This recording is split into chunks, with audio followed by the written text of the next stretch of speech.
कहे कबीर दीवाना, सगरी दुनिया भई सयानी, मैं ही एक बौराना।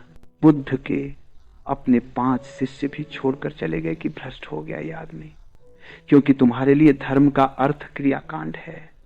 तुमने धर्म को तो जाना नहीं, तुमने तो धर्म के नाम पर मुर्दा विधियों को जाना है। अब तक यह बुद्ध ज्ञानी था, मानने योग्य था, पूज्य था, अब यह भ्रष्ट हो गया। खीर खाने से आदमी भ्रष्ट हो गया, रात भोजन लेने से भ्रष्ट हो गया। मैं एक घर में मेहमान था, जैन घर।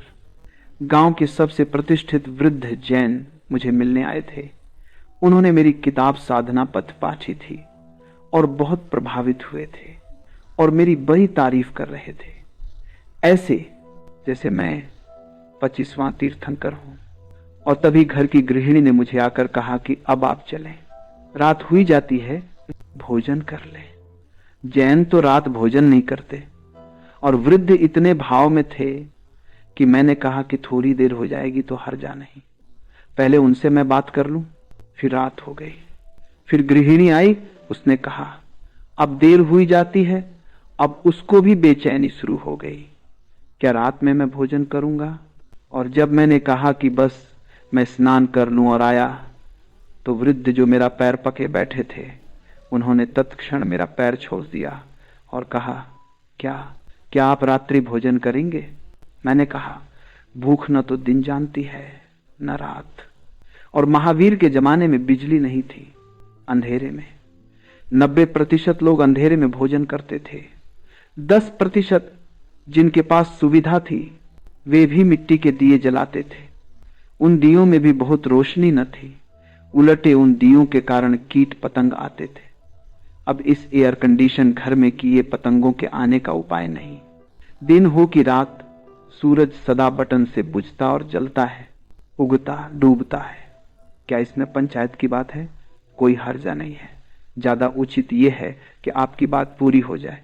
वृद्ध हैं, इतनी दूर चलकर आए हैं। उन्होंने कहा कि तब फिर मुझे आपको एक बात कहनी पड़ेगी कि मैं कुछ सीखने आया था, लेकिन मैं गलत आदमी के पास आ गया और बजाय सीखने के मैं आपको इतना सिखाना चाहूंगा। मैं वृद्ध हूं, 75 वर्ष की मेरी उम्र है। इतनी शिक्षा आपको जरूर दूंगा कि जिसको अभी इतना भी ज्ञान नहीं कि रात्रि भोजन वर्जित है, उसका सब ज्ञान वृथा है, इसमें कोई सार नहीं। स्वभावतः सगरी दुनिया भई सयानी, मैं ही एक बौराना। क्रियाकांड जब छोड़ दिया होगा कबीर ने, लोगों ने कहा होगा हो गया भ्रष्ट। बुद्ध को जब ज्ञान उत्पन्न हो गया, उस रात जब शिष्य छोड़कर चले गए, उस वृक्ष के नीचे सोए पहली दफा निश्चिंत। न चिंता रही संसार की, बाजार की, राज्य की, साम्राज्य की। न चिंता रही मोक्ष की, स्वर्ग की, परमात्मा की। उस रात बिल्कुल निश्चिंत सोए, चिंता ही न रही, पाने को कुछ न बचा, सब व्यर्थ है। सब व्यर्थ इतना समग्र रूपेण हो गया कि चिंता न रही। कोई सपना न आया, कोई मन में उद्विग्नता न उठी। नींद थी, सो गए। सुबह 5 बजे आंख खुली। वैसी शुद्ध आंख, कुंवारी आंख जब भी खुलती है तभी सत्य उपलब्ध हो जाता है। कोई विचार नहीं, कोई चिंता नहीं, कोई धारणा नहीं, क्या ठीक क्या गलत, क्या करना क्या नहीं करना, कोई ऊहापोह नहीं। सीधी सादी कुंवारी आंख। आखिरी तारा डूबता था और बुद्ध को परम ज्ञान उपलब्ध हुआ। उस डूबते तारे के साथ ही पुराना आदमी समाप्त हो गया, नए का जन्म हुआ। चेतना पुरानी लीन हो गई, नई चेतना जन्म गई। उस क्षण बुद्ध ने जाना कि सत्य कुछ करने से नहीं मिलता, सिर्फ आंख खोलने की बात है, सिर्फ होश, स्मरण, जागृति।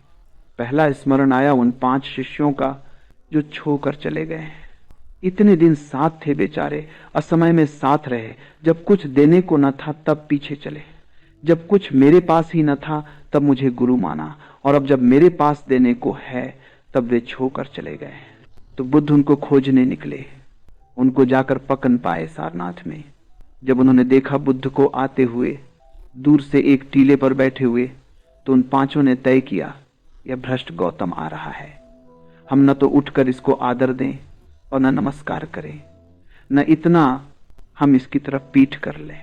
अगर इसको आना हो खुद आ जाए। बैठना हो खुद बैठ जाए, हम ये भी न कहें कि बैठो।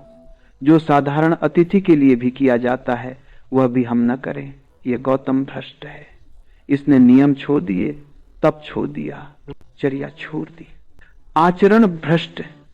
इसके लिए अब कोई समादर नहीं है। लेकिन जैसे जैसे बुद्ध पास आने लगे उनको बड़ी बेचैनी होने लगी। जैसे ही बुद्ध पास आए, निकट आए, पहले एक उठकर खसा हुआ चरणों में गिरा, फिर दूसरा, फिर तीसरा, फिर वे पांचों।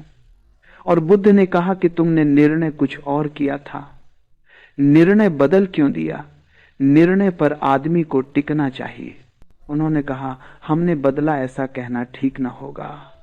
तुम्हारी सन्निधि, तुम्हारा पास होना और हमने आदर दिया ऐसा कहना भी ठीक न होगा, क्योंकि हमने तो निर्णय किया था न देने का।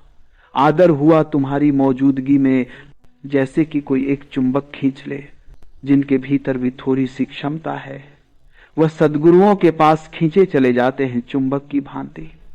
किसी क्रियाकांड के कारण नहीं, किसी योग तपश्चर्या के कारण नहीं, किसी संप्रदाय सिद्धांत शास्त्र के कारण नहीं। जिनके भीतर थोड़ी सी भी संभावना है आत्मा की, वे सद्गुरु के पास खींचे चले जाते हैं। चाहे सारी दुनिया विरोध में हो, चाहे सारी दुनिया कहे कि तुम पागल हो। वह पागल होना दांव लगाने जैसा लगता है, वह पागल होना शुभ मालूम होता है।